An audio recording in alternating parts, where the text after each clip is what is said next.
ایک صحافی نے سابق صدر پاکستان اور پی پی کے شریک چیئرمین آصف علی زرداری سے مریم نواز شریف کے بارے میں سوال کیا تو جواب میں آصف علی زرداری یہ کہہ کر چلتے دکھائی دیے کہ مریم میری بیٹیوں جیسی ہیں، ان پر کوئی بات نہیں کروں گا۔ یہ واقعہ مجھے 90 کی دہائی میں لے گیا، جب مریم نواز شریف کے والد نے ذوالفقار علی بھٹو کی بیٹی کی کردار کشی میں کوئی کسر نہ چھوڑی تھی۔ یہ واقعہ مجھے موجودہ وزیر اعظم کو محاسبہ کرنے پر مجبور کرنے لگا کہ جنہوں نے خواتین کے حقوق پر ایسے بیانات دیے جو کسی مہذب ملک میں دینا شاید استعفے کی بنیادی وجہ بن جائے۔ پاکستانی سیاست میں اصول پرستی کا نہ ہونا اسے اتنا گدلا کر گیا ہے کہ نوجوان نسل سیاست میں کوئی کردار ادا کرنے کے لیے تیار نہیں۔ ایسے میں آصف علی زرداری کا بیان ہوا کا تازہ جھونکا محسوس ہوا، لیکن یہ پہلی بار نہیں کہ آصف علی زرداری نے موقع پرستی کے بجائے اصول پرستی کا علم تھاما ہو۔ صدر بننے کے بعد جس طرح 18ویں ترمیم کے ذریعے انہوں نے پارلیمنٹ کو مضبوط کیا اور اپنے اختیارات سے دستبردار ہوئے، شاید ان کی جگہ کوئی اور ہوتا تو 18ویں ترمیم جیسا پہاڑ کھڑا ہونا محال تھا۔ میں آصف علی زرداری کی مداح سرائی کا قائل نہیں، مگر گزشتہ 32 سال کے دوران ریاست نے جو آصف علی زرداری کے ساتھ کیا اس پر سوال تو بنتا ہے۔ 3 نسلوں کی آصف علی زرداری کے خلاف ذہن سازی کا حصہ بننے والا میڈیا بھی کبھی تو سوچنے پر مجبور ہوگا کہ ریاست اور متعدد حکومتوں نے جتنا سرمایہ اور طاقت آصف علی زرداری کو کرپٹ ثابت کرنے پر لگایا، اگر اس کا نصف حصہ بھی تعلیم پر خرچ ہوتا تو آج ہمارے ملک میں خواندگی کی شرح 100% ہوتی۔ 32 سال گزر گئے آصف علی زرداری کو کرپٹ بتاتے ہوئے، مگر 12 سال جیل میں رکھ کر تشدد کا نشانہ بنایا گیا، اور پھر تشدد کرنے والے نے اپنی ماں کے ساتھ زرداری صاحب کے قدموں میں بیٹھ کر معافی مانگی، اور دنیا نے دیکھا ریاست کوئی تو جرم ثابت کر دیتی۔ ریاست طاقتور تھی یا آصف علی زرداری؟ ریاست کے پاس نیب، پولیس، FIA، نہ جانے کیا کیا نہ تھا، اور نہ جانے آصف علی زرداری کے خلاف کیا کیا استعمال نہ ہوا۔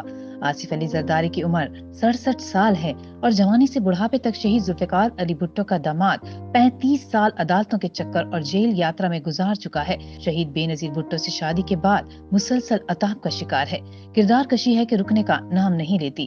حاکم علی زرداری بھی سوچتا ہوگا کہ اس کے بیٹے کو کس چیز کی کمی تھی۔ 60 کی دہائی میں بمبینو سینما سمیت کئی اہم عمارتوں اور ہزاروں ایکڑ زمین کا مالک ہوتے ہوئے جس طرح کی کردار کشی کا زرداری خاندان کو سامنا رہا، اس پر کئی سوال جنم لیتے ہیں۔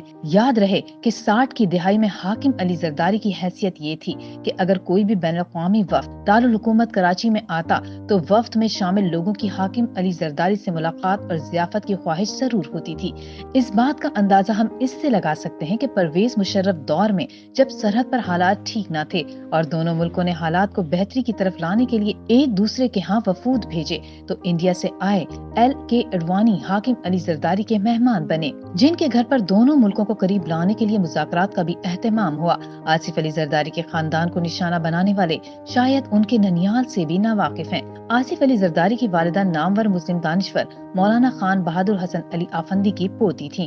اس طرح مولانا آفندی آصف علی زرداری کے پڑنانا تھے۔ حسن علی آفندی آل انڈیا مسلم لیگ سے منسلک رہنے کے ساتھ ساتھ مسلم لیگ پارلیمانی بورڈ کے رکن بھی رہے۔ 1934 سے 1938 تک وہ سندھ کی قانون ساز اسمبلی کے رکن بھی رہے اور سندھ مدرسۃ الاسلام کے بانی تھے۔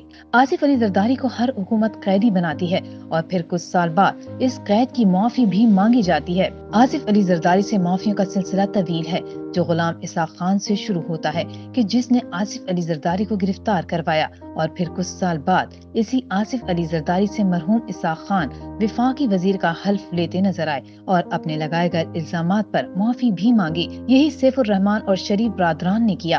پھر ہم نے یہ بھی سنا کہ میمو گیٹ اسکینڈل میں آصف علی زرداری سے جنرل شجاع پاشا نے بھی معافی مانگی، اور عمران خان تو ویسے بھی یو ٹرنز کے بارے میں مشہور ہیں۔ وہ دن دور نہیں جب وہ آصف علی زرداری پر لگائے گئے الزامات پر یو ٹرن لیتے دکھائی دیں گے۔ آصف علی زرداری پر 90 کی دہائی سے آج تک 2 درجن سے زائد کیسز بنائے جا چکے ہیں۔ 90 کی دہائی میں بننے والے کیسز میں وہ باعزت بری ہوئے۔ ایک شخص جس کو 30 سال کرپشن کے جھوٹے کیسز میں بدنام کیا اور 11 سال سیاسی قیدی بنا کر رکھا گیا، لیکن مجال ہے کہ اس کے منہ سے ریاستی اداروں کے خلاف ایک لفظ بھی نکلا۔ اس نے پرویز مشرف سے استعفیٰ لینے کے لیے نہ ہڑتال کی کال دی، نہ لانگ مارچ کیا، نہ کوئی خون خرابہ ہوا اور نہ کہیں کنٹینرز لگائے، نہ ہی کوئی روڈ بلاک کیا۔ آصف علی زرداری کی قیادت میں سی پیک اور 18ویں ترمیم سمیت جو کام ہوئے وہ آنے والی نسلوں کے لیے جو ثمرات لے کر آئیں گے ہمیں ان کا اندازہ نہیں۔ وقت آ گیا ہے کہ ہم اب سیاسی کردار کشی کے دروازے بند کر کے عوامی رہنماؤں کے عالمی رابطوں اور تجربوں سے فائدہ اٹھائیں۔